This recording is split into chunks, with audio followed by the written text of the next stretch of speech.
Welcome to our channel Motivate and Success.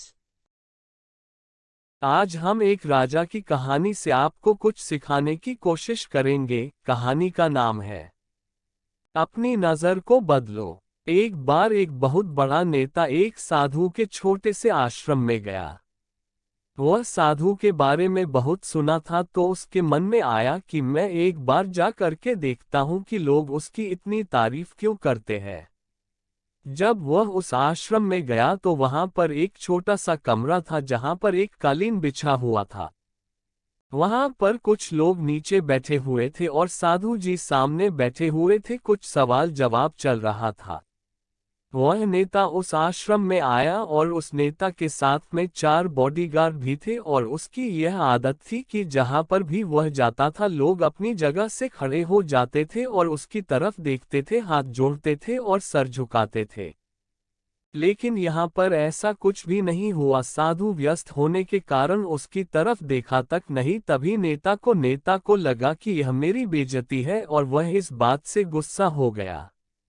नेता ने थोड़ा गुस्से से साधु की बात को बीच में काटते हुए कहा कि मैं आपसे कुछ कहना चाहता हूँ। साधु ने उसकी तरफ देखा और बोला, आप थोड़ी देर रुकिए, पहले मैं इनके सवाल का जवाब दे दूं, उसके बाद मैं आपसे बात करता हूँ। तब तक आप अगर चाहे तो आप बैठ सकते हैं।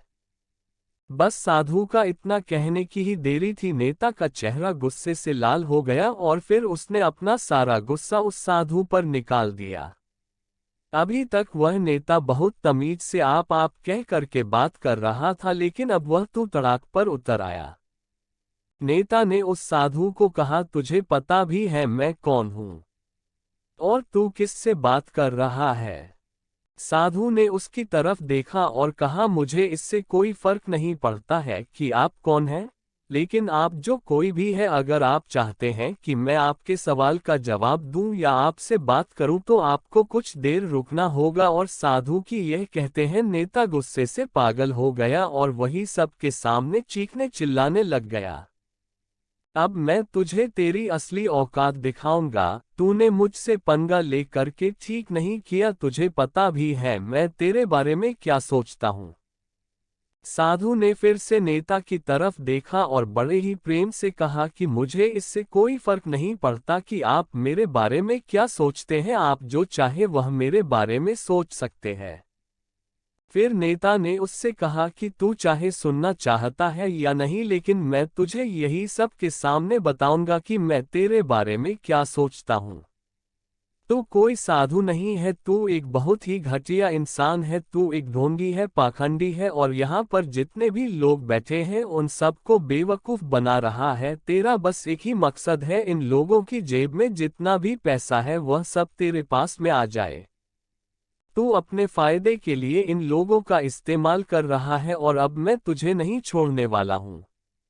पूरी दुनिया के सामने तेरा पर्दाफाश करके रहूंगा। लेकिन उसके इतना बोलने के बाद भी हल्की सी मुस्कान उस साधु के चेहरे पर बनी ही रही। यह देखकर वह और भी तिलमिला गया और उसने कहा, अब बहुत हो गया। अब मैं यहाँ 1 मिनट भी नहीं रुकने वाला, लेकिन अभी भी तेरे पास मौका है। अगर मुझसे माफी मांगनी है या मुझसे कुछ कहना है तो कह सकते हो। इतना सब होने के बाद भी साधु के चेहरे पर एक मुस्कान थी और वह बिल्कुल शांत था। और फिर उन्होंने अपनी आंखें बंद करी और फिर साधु ने अपनी आंखें खोली, हाथ जोड़े और कहा कि मुझे आपसे कोई गिला शिकवा नहीं है। आपके लिए मेरे मन में कोई भी गलत ख्याल नहीं है। जो भी मेरे बारे में आपने कहा वह आपकी अपनी सोच थी, तो मुझे आप में कोई भी बुराई नजर नहीं आती है। मुझे आप बहुत ही भले इंसान लग रहे हैं। और साधु के इतना कहते ही नेताजी का दिमाग 7वें आसमान पर पहुंच गया। उसके चेहरे पर एक अजीब सी खुशी थी, क्योंकि उस साधु ने वही कहा जो बाकी सब लोग उस नेता को कहते हैं। और वह खुशी खुशी उस आश्रम से अपने घर की तरफ चला गया और जाकर के अपने पिताजी के साथ में बैठ गया। उसके पिताजी ध्यान में थे। उन्होंने पूरी जिंदगी सिर्फ लोगों की सेवा करी और बदले में कुछ भी उम्मीद नहीं किया। तो थोड़ी देर बाद जब उन्होंने अपनी आंखें खोली और देखा अपने बेटे को अपने साथ बैठे हुए, तो उनके बेटे के चेहरे पर आज एक अजीब सी खुशी थी जो आज से पहले उन्होंने कभी नहीं देखी थी। फिर उसने एक एक करके सब कुछ बताया कि आज क्या हुआ, किस तरह से वह आश्रम गया और वहां पर क्या हुआ, उसने क्या कहा और साधु जी ने क्या कहा। जब उसके पिताजी ने पूरी बात सुनी तो थोड़ा सा मुस्कुराए और अपने बेटे को देख करके बोले कि उन्होंने तुम्हारी तारीफ नहीं करी, क्योंकि उन्होंने वह नहीं कहा कि जो तुम हो, उन्होंने वह कहा कि जो वह खुद है, और तुमने जो भी कुछ उनको कहा वो नहीं कहा कि जो वो है, बल्कि तुमने वह कहा जो तुम खुद हो। यही बात वेदों में भी कही गई है, यथा दृष्टि तथा सृष्टि। यह दुनिया तुम्हें वैसी नहीं दिखती जैसी यह दुनिया है, यह दुनिया वैसी दिखती है तुम्हें जैसे तुम खुद हो। जिसकी नज़र जैसी है उसके लिए यह दुनिया वैसी ही है। तो अगर तुम अपनी दुनिया को बदलना चाहते हो तो उसका सिर्फ एक तरीका है, अपनी नज़र को बदलो। धन्यवाद। मेरे चैनल को सब्सक्राइब करें। अगर वीडियो अच्छी लगे तो वीडियो को लाइक करें और कमेंट करें, और वीडियो को अपने दोस्तों के साथ शेयर करें।